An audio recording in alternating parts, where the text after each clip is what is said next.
Ahojte, teraz vám ukážem, ako sa počíta inverzná matica. K zadanej matici ako prvé pripíšem jednotkovú maticu rovnakej veľkosti. Postup pri počítaní inverznej matice je podobný ako pri určení jej hodnosti. Nie len, že budem nulovať prvky pod hlavnou diagonálou, ale aj nad ňou. Nuluje sa znova po stĺpcoch proti smeru chodu hodinových ručičiek. Idem nulovať prvý stĺpec. Prvý riadok odpíšem. V druhom vynulujem mínus dvojku tak, že k nemu pričítam dvojnásobok prvého riadka. Mínus 2 plus 2 krát 1 je 0. Mínus 5 plus 2 krát 3 je 1. 7 plus 2 krát mínus 3 je 1. 0 plus 2 krát 1 je 2. 1 plus 2 krát 0 je 1. 0 plus 2 krát 0 je 0. V treťom riadku vynulujem štvorku tak, že k nemu pričítam mínus štvornásobok prvého riadka. 4 plus mínus 4 krát 1 je 0. 6 plus mínus 4 krát 3 je mínus 6. Mínus 10 plus mínus 4 krát mínus 3 je 2. 0 plus mínus 4 krát 1 je mínus 4. 0 plus mínus 4 krát 0 je 0.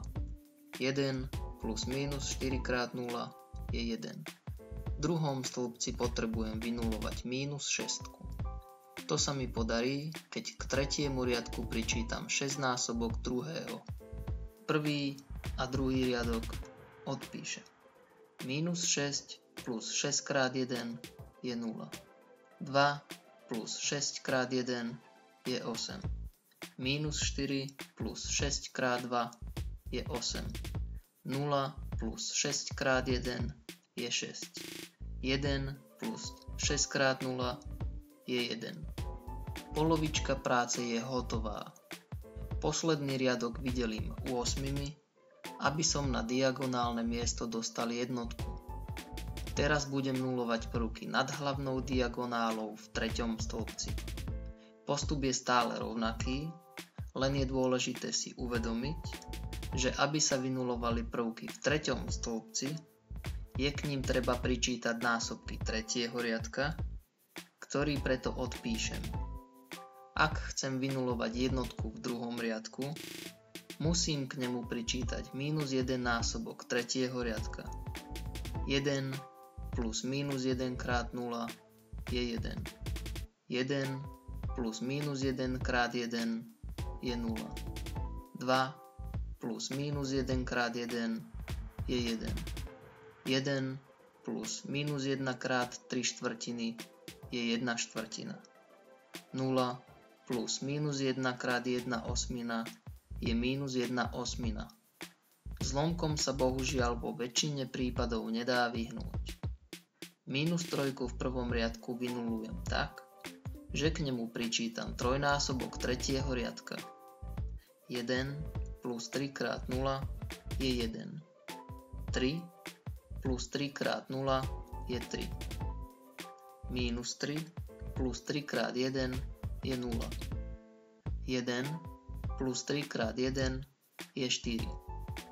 0 plus 3 krát 3 štvrtiny je 9 štvrtín.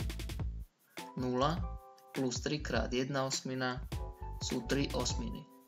Posledný prvok, ktorý ostáva vynulovať, je trojka v druhom stĺpci. To sa mi podarí tak, že k prvému riadku pričítam mínus trojnásobok druhého. Druhý a tretí riadok odpíšem.